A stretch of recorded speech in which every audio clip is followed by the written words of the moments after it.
ಸ್ನೇಹಿತರೆ, welcome back to my channel Manyas Kannada vlog ಚಾನಲ್ಗೆ ನಿಮ್ಮೆಲ್ಲರಿಗೂ ಸ್ವಾಗತ ಸುಸ್ವಾಗತ.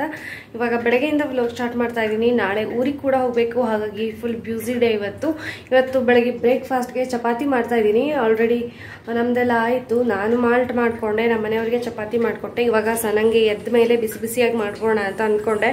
ಅದಕ್ಕೆ ಇವಾಗ ಎದ್ದಿದ್ದಾಳೆ, ಅವಳಿಗೆ ಚಪಾತಿ ಮಾಡಿಕೊಡ್ಬೇಕು. ಅದಾದ ನಂತರ ಬೇರೆ ಕೆಲಸಗಳನ್ನೆಲ್ಲ ಮಾಡ್ಕೋಬೇಕು. ಓಕೆ, ಇವಾಗ ಚಪಾತಿ ಮಾಡಿಬಿಟ್ಟು ಮತ್ತೆ ವ್ಲಾಗನ್ನು ಕಂಟಿನ್ಯೂ ಮಾಡ್ತೀನಿ. ಶೇಂಗಾಲನ್ನು ತಂದಿರೋದು ಸ್ವಲ್ಪ ಜಾಸ್ತಿ ಇತ್ತು, ಅದನ್ನೆಲ್ಲ ಹುರಿದಾಗಿರಲಿಲ್ಲ. ಇವಾಗ ಅದನ್ನು ಕೂಡ ಇಲ್ಲಿ ಹುರಿದು ಇಟ್ಕೊಳ್ತಾ ಇದ್ದೀನಿ. ನಾವು ಬರೋ ತನಕ ಹಾಳಾಗಬಾರ್ದು ಅಂತ. 10 ಡೇಸ್ ಆಗುತ್ತೆ. ಆದರೂ ಕೂಡ ಈ ಸಲ ತಂದಿರುವಂಥ ಶೇಂಗಾ ತುಂಬ ಹಸಿದಿತ್ತು, ಹಾಗಾಗಿ ಹಾಳಾಗಿಬಿಡ್ಬೋದು ಅಂತ ಹುರಿದು ಇಡ್ತಾ ಇದ್ದೀನಿ.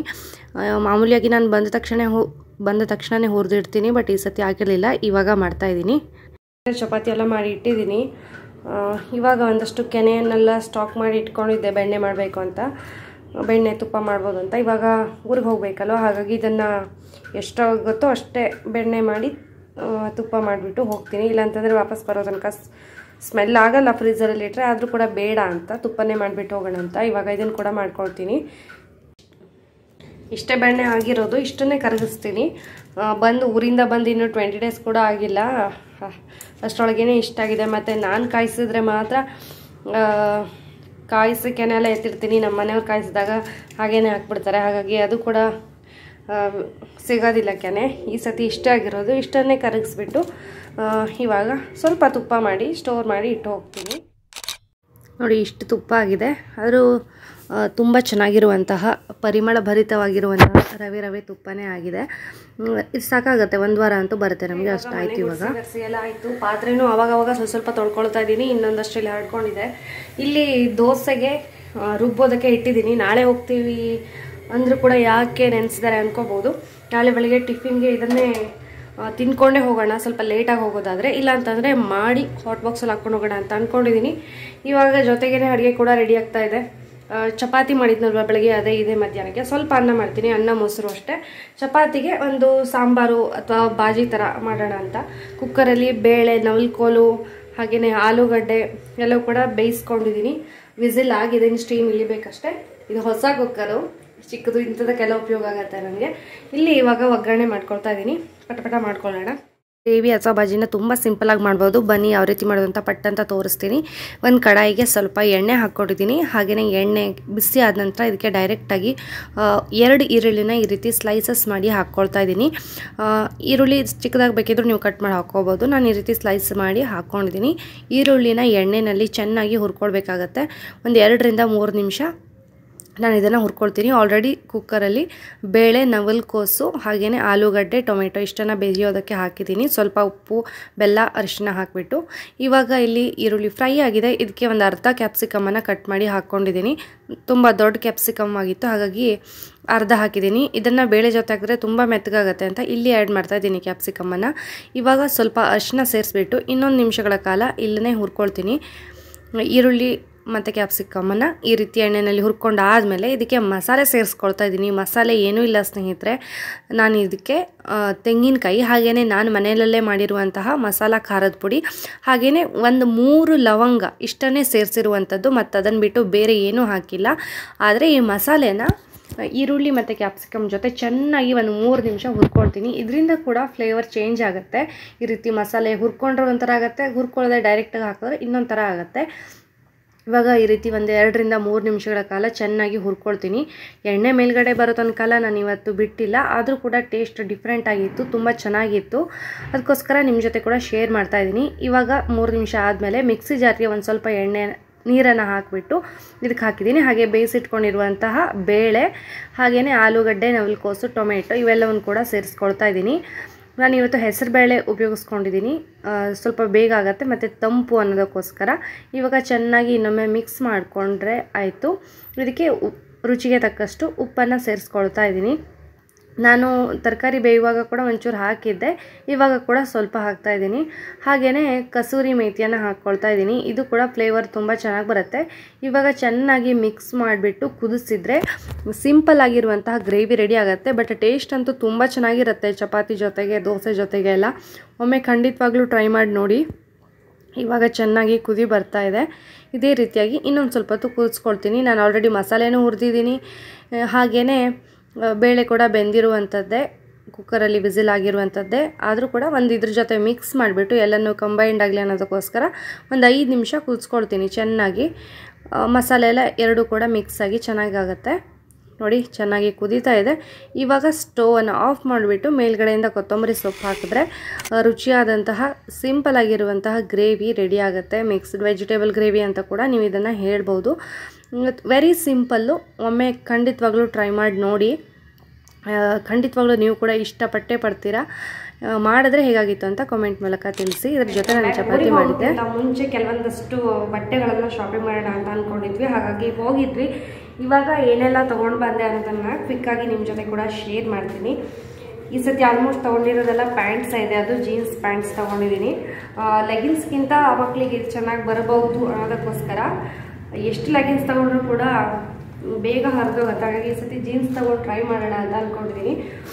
ಫಸ್ಟ್ ಬಂದುಬಿಟ್ಟು ಈ ರೀತಿ ಇದು ಒಂದು ಜೀನ್ಸು.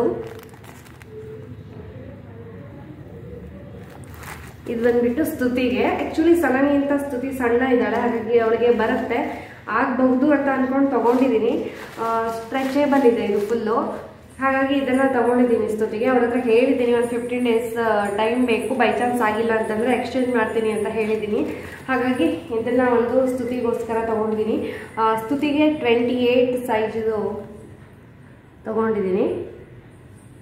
ಚೆನ್ನಾಗಿದೆ ಸ್ಟ್ರೆಚೇಬಲ್ ಜೀನ್ಸು. ಸೈಜನ್ನು ಪರ್ಫೆಕ್ಟಾಗಿ ಫಿಟ್ ಆದರೆ ಬಾಳಿಕೆ ಬರುತ್ತೆ, ಅದಕ್ಕೋಸ್ಕರ ಇದೊಂದು ಸ್ತುತಿಗೆ. ನೆಕ್ಸ್ಟು ಇದು ಬಂದುಬಿಟ್ಟು ಸನಂಗೆ. ನಾನು ಆ್ಯಕ್ಚುಲಿ ಸೇಮ್ ಕಲರ್ ನೋಡೋಣ ಅಂತ ಅಂದ್ಕೊಂಡೆ, ಬಟ್ ಸೇಮ್ ಕಲರ್ ಇರಲಿಲ್ಲ. ಸನ ಆಲ್ರೆಡಿ ಒಂದ್ಸತಿ ಹಾಕ್ಕೊಂಡು ನೋಡಿದ್ದಾಳೆ. ಅದರ ಪಿಕ್ಕನ್ನು ಸೈಡಲ್ಲಿ ಅಟ್ಯಾಚ್ ಮಾಡಿರ್ತೀನಿ, ನೋಡ್ಬೋದು. ಇದು ಸನಂಗೆ ಕೂಡ ಫಿಟ್ ಆಗುತ್ತೆ. ನೋಡಿ ಇಷ್ಟು ಸ್ಟ್ರೆಚ್ ಆಗುತ್ತೆ. ಇದು ಸ್ಟ್ರೆಚೇಬಲ್. ಇದು ಕೂಡ ಕಲರ್ ಸ್ವಲ್ಪ ಚೇಂಜು, ಮಟೀರಿಯಲ್ ಬಟ್ಟೆ ಎಲ್ಲ ಸೇಮ್ ಥರದ್ದು. ಇದು ಸನಂದು. ಇದು ಟ್ಯಾಗೆಲ್ಲ ತೆಗೆದುಬಿಟ್ಟಿದ್ದೀನಿ, ನಿನ್ನೆ ಹಾಕಿ ನೋಡಿದ್ದಾಳಲ್ವ, ಅದಕ್ಕೋಸ್ಕರ. ಇದು ಒಂದು ಸೈಜ್ ದೊಡ್ಡದು. ಇದು ಸನಂದು. ಇವೆರಡು ಪ್ಯಾಂಟ್ಸ್ ಆಯಿತು.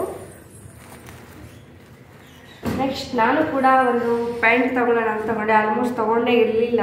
ಸನ ಹೊಟ್ಟದ್ಮೇಲೆ ಒಂದು ಸತಿ ಮಾತ್ರ ತೊಗೊಂಡಿದ್ದೆ. ಅದಾದ ನಂತರ ಸ್ವಲ್ಪ ದಪ್ಪಾಗಿದ್ದೀನಿ ಅಂತ ತೊಗೊಂಡೇ ಇರಲಿಲ್ಲ. ಇವಾಗ ಮತ್ತೆ ತೊಗೊಂಡಿದ್ದೀನಿ ಈ ರೀತಿದು. ನಾನು ಇನ್ನೊಂದು ಸ್ವಲ್ಪ ಡಾರ್ಕ್ ಬೇಕಿತ್ತು ಇವರಲ್ಲಿ, ಬಟ್ ಕಲರ್ ಅವೈಲೇಬಲ್ ಇರಲಿಲ್ಲ. ಆ್ಯಕ್ಚುಲಿ ಜೆಗಿನ್ಸ್ ತೊಗೊಳ್ಳೋಣ ಅಂತ, ಆಮೇಲೆ ಅದು ಕೂಡ ಬೇಕಾಗೋ ಥರದ್ದಿರಲಿಲ್ಲ. ಹಾಗಾಗಿ ಈ ರೀತಿ ಹೈ ವೆಸ್ಟೆಡ್ ತೊಗೊಂಡಿದ್ದೀನಿ. ಯಾರು ಸ್ವಲ್ಪ ದಪ್ಪ ಇರ್ತೀರ ಅವರು ಈ ರೀತಿ ಹೈ ವೆಸ್ಟೆಡ್ ತೊಗೊಳೋದ್ರಿಂದ ಚೆನ್ನಾಗಿರುತ್ತೆ. ಇದನ್ನೊಂದು ತೊಗೊಂಡೆ. ಇದು ಸ್ಟ್ರೆಚೇಬಲ್ಲು, ತುಂಬ ಚೆನ್ನಾಗಿ ಸ್ಟ್ರೆಚ್ ಆಗುತ್ತೆ ಈ ರೀತಿ. ಇದನ್ನು ಕೂಡ ಸ್ಟ್ರೆಚೇಬಲ್ಲೇ ತೊಗೊಂಡಿದ್ದೀನಿ. ನೆಕ್ಸ್ಟು ಒಂದು ಟಾಪು. ಇದೇ ಫಸ್ಟ್ ಟೈಮ್ ನಾನು ಈ ರೀತಿ ಶರ್ಟ್ ಥರದ್ದು ತೊಗೊಂಡಿರೋದು. ಇದು ಕೂಡ ತುಂಬ ಚೆನ್ನಾಗಿದೆ. ಸ್ವಲ್ಪ ಏನು ತೆಳ್ಳಗಿರೋ ಥರ ಬಟ್ಟೆ, ಅದು ತುಂಬ ತೀರಾ ಟ್ರಾನ್ಸ್ಪರೆಂಟ್ ಅನ್ನೋ ಥರ ಏನಿಲ್ಲ. ಬಟ್ಟೆ ಕ್ವಾಲಿಟಿ ಚೆನ್ನಾಗಿದೆ ಈ ರೀತಿ. ಹಾಗಾಗಿ ಫಸ್ಟ್ ಟೈಮ್ ಈ ಥರದ್ದು ಒಂದು ಯಾಕೆ ಟ್ರೈ ಮಾಡಬಾರ್ದು ಅಂತ ತೊಗೊಂಡಿದ್ದೀನಿ. ಶರ್ಟ್ ಟೈಪ್ದು ತುಂಬ ಚೆನ್ನಾಗಿ ಕಾಣಿಸುತ್ತೆ. ಇದನ್ನು ನೀವು ಜೀನ್ಸ್ ಜೊತೆ ವಿಯರ್ ಮಾಡಿದಾಗ ಕೂಡ ನಾನು ನಿಮ್ಮ ಜೊತೆ ಶೇರ್ ಮಾಡ್ತೀನಿ ಪಿಕ್ಕನ್ನು. ಈ ರೀತಿಯಾಗಿದೆ. ಡಾರ್ಕ್ ಗ್ರೀನ್ ಕಲರ್ ಇದು. ಇದನ್ನು ಕೂಡ ಒಂದೊಂದು ತೊಗೊಂಡೆ. ಇದಾದಮೇಲೆ ವಾಚು. ಇದು ಸ್ತುತಿದು ಮತ್ತು ಇದು ಸನಂದು ಆಲ್ರೆಡಿ ಓಪನ್ ಮಾಡಿ ಹಾಕ್ಕೊಂಡು ಎಲ್ಲ ಆಗಿದೆ. ಇದು ಸ್ತುತಿದು ಇನ್ನೂ ಓಪನ್ ಮಾಡಿಲ್ಲ. ನಾಳೆ ಊರಿಗೆ ಹೋಗಬೇಕಿದ್ರೆ ತೊಗೊಂಡೋಗ್ತೀನಿ. ಇವಿಷ್ಟನ್ನು ತೊಗೊಂಡಿರೋದು. ಇನ್ನು ಟೀ ಶರ್ಟ್ ಕೂಡ ತೊಗೋಬೇಕು, ಅದನ್ನು ಕೂಡ ತೋರಿಸ್ತೀನಿ ನಿಮಗೆ. ಇವಾಗ ಟೀ ಶರ್ಟ್ ಕೂಡ ತೊಗೊಂಡು ಬಂದ್ವಿ. ಇಬ್ಬರಿಗೂ ಕೂಡ ಸೇಮ್ ಕಲರ್ ತೊಗೊಂಡಿದ್ದೀವಿ, ಬಟ್ ಸೈಜ್ ಮಾತ್ರ ಒಂದು ದೊಡ್ಡದು ಒಂದು ಚಿಕ್ಕದು ಅಷ್ಟೇ. ಟ್ರೆಂಡ್ಸಲ್ಲಿ ತೊಗೊಂಡ್ವಿ ಇದನ್ನು. ಪ್ಯೂರ್ ಕಾಟನ್ದು ಇದೇ ಥರ ಬೇಕು ಅಂತ ಅಂದ್ಲು ಸನ, ಹಾಗಾಗಿ ಇದನ್ನೇ ಸೆಲೆಕ್ಟ್ ಮಾಡಿದ್ದೀವಿ. ಇದನ್ನು ತೊಗೊಂಡು ಬಂದ್ವಿ. ಇದಾದ ನಂತರ ಊರಿಗೆ ಹೋಗ್ತಾ ಇದ್ದೀವಲ್ವ, ಹಾಗಾಗಿ ಸ್ತುತಿಗೆ ಕೆಲವೊಂದಷ್ಟು ಹಣ್ಣುಗಳನ್ನು ತೊಗೊಂಡು ಹೋಗೋಣ ಅಂತ ಅಂದ್ಕೊಂಡ್ವಿ. ಅವಳಿಗೆ ಚಾಕ್ಲೇಟ್, ಬಿಸ್ಕಿಟ್ಸ್ ಇದೆಲ್ಲ ಅಷ್ಟೊಂದು ಇಷ್ಟ ಆಗಲ್ಲ. ಬಿಸ್ಕಿಟಲ್ಲಂತೂ ಪಾರ್ಲೇಜಿನೇ ಅವಳ ಫೇವ್ರೇಟು. ಅದನ್ನು ಬಿಟ್ಟು ಬೇರೆದನ್ನು ಅಷ್ಟೊಂದು ಇಷ್ಟಪಡಲ್ಲ. ಹಾಗಾಗಿ ಹಣ್ಣಾದರೆ ಇಷ್ಟಪಡ್ತಾಳೆ. ಅದಕ್ಕೋಸ್ಕರ ಕೆಲವೊಂದಷ್ಟು ಹಣ್ಣುಗಳನ್ನೆಲ್ಲ ತೊಗೊಂಡ್ವಿ. ಬ್ಲೂಬೆರಿ, ಆ್ಯಪಲ್ಲು, ದ್ರಾಕ್ಷಿ, ಹಾಗೆಯೇ ಪೊಮೊಗ್ರೆನೇಟು ಇಷ್ಟನ್ನು ತೊಗೊಂಡ್ವಿ. ಆರೆಂಜು ನಮ್ಮ ಅತ್ತೆಗೆ ತುಂಬ ಇಷ್ಟ, ಹಾಗಾಗಿ ಅದನ್ನು ಕೂಡ ತೊಗೊಂಡ್ವಿ. ಆದರೆ ಸಿಕ್ಕಾಪಟ್ಟೆ ಕಾಸ್ಟ್ಲಿ ಅಂತ ಅನಿಸ್ತು ನನಗಂತೂ. ಆ ಚಿಕ್ಕ ಬ್ಲೂಬೆರಿ ಪ್ಯಾಕೆಟ್ಗೆ 300 ರುಪೀಸ್ ಆಗಿತ್ತು. ಟೋಟಲಿ ಒಂದು 850 ರೂಪಾಯಿ ಆಯಿತು.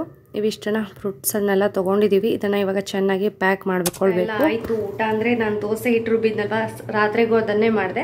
ನಾಳೆ ಬೆಳಗ್ಗೆ ಕೂಡ ಅದನ್ನೇ ಮಾಡಿಕೊಂಡು ಹಾಟ್ ಬಾಕ್ಸಲ್ಲಿ ಹಾಕ್ಕೊಂಡು ಹೋದ್ರಾಯ್ತು ಅಂತ ಅಂದ್ಕೊಂಡೆ. ಇವಾಗ ಮಾಮೂಲಿ ದೋಸೆ ಮಾಡಿದೆ. ನಾಳೆ ಅದನ್ನೇ ಸೆಟ್ ದೋಸೆ ಮಾಡ್ತೀನಿ. ಇನ್ನೊಂದು ಚೆನ್ನಾಗಿ ಹುಳಿ ಬರುತ್ತೆ.